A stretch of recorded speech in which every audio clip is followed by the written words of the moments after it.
Good Erev Shabbos, my friends. Hope everyone is doing well, alone together in your homes, and are getting through this crazy time, right? Crazy. I wanted to speak for a moment about the book of Psalms, Sefer Tehillim, the prayers that we are doing together in our WhatsApp group. I have been updating as often as I can the list of sick people, and I have been putting the link in so that everybody has access to it. You can also update this list through the link. So feel free, if you have a name to put in, you could put that in as well. All I ask is that you just put some sort of a code, if it's private, a code for yourself or a code for everyone to be able to check up on you. So if you're putting a name in, and then we all want to say, okay, so how's your friend or how's your family member, so that we can all just check in on one another and just make sure that we're all okay. It's really important that we're taking care of one another. The book of Tehillim is the book that Jews pray from. Whenever Jews have found themselves in difficult situations, whether it be individually or communally throughout our history, the book of Psalms is the book that we open up to pray from. These are King David's poetic praises that ask God for mercy. So no matter who you are or what situation you're in, there is something in there that speaks to everybody, that it speaks to our hearts. The words are beautiful and the words are meaningful. Okay, I wanted to tell you, here's how it works. So you're going to look in our group and you're going to look for the last number that was said. So I believe last night Andrea started over. We're starting over now, and I think she had said 1. So you look, she said 1, and then you would put the next number. So then somebody would put 2, and then you would open your book of Psalms and you would say that prayer. And then you can either continue afterwards and put another number and then say that one, or somebody else can pick up from that one, or just look to see what the last number is. The book of Psalms, you can get it online. There is Chabad.org if you wanted to do it from an online source.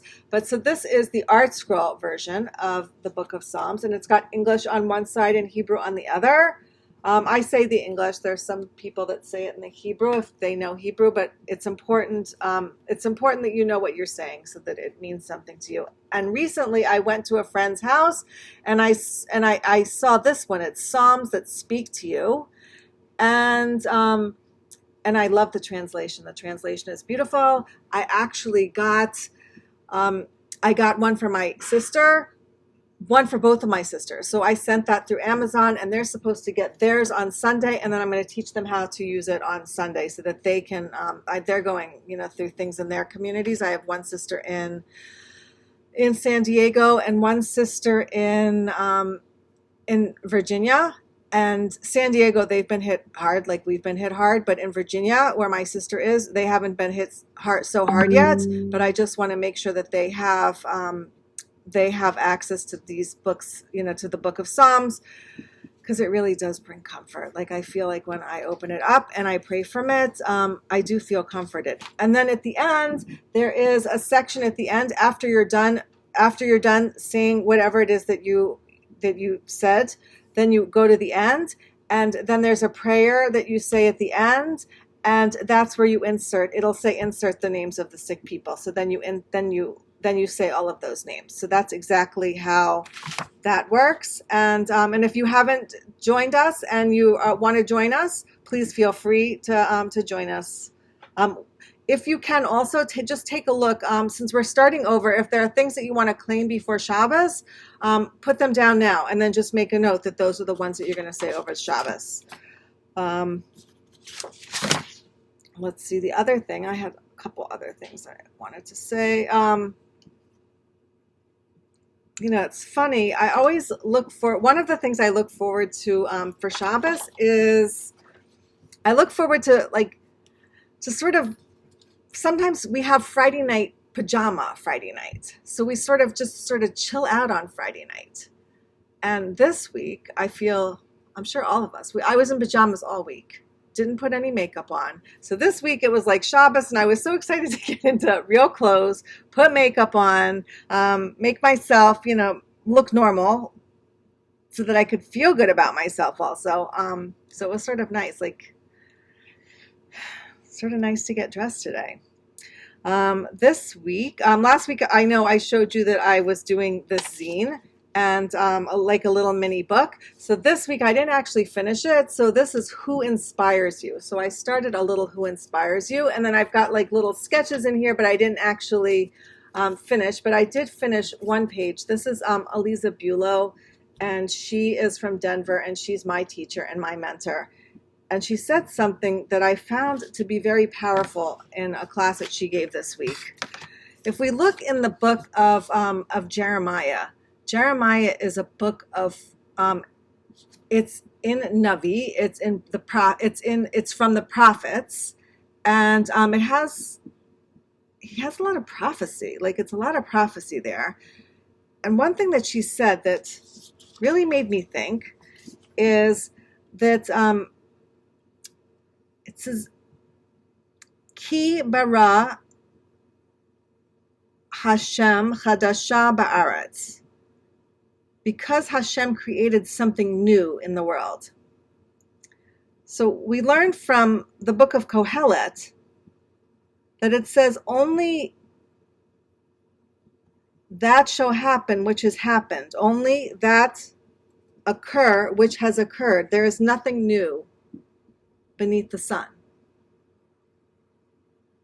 Which means there's nothing new that will ever happen in this world. And then you get to the book of Jeremiah, and they're saying, and he's saying that at some point God has created something new on the earth. This is sort of talking about messianic days. And what we're seeing now is new. Like, we're entering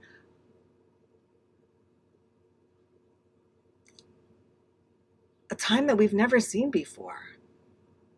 And the way that I see it, she didn't say it this way, but my process here is it's like birth. And my daughter called me today, and she said that she has a friend who's going to be by herself for Pesach, and could she come here? And we're not supposed to be together, so I couldn't say yes, because I know that we're all supposed to be, whatever it is, that we're all supposed to be going through this alone, together, or alone.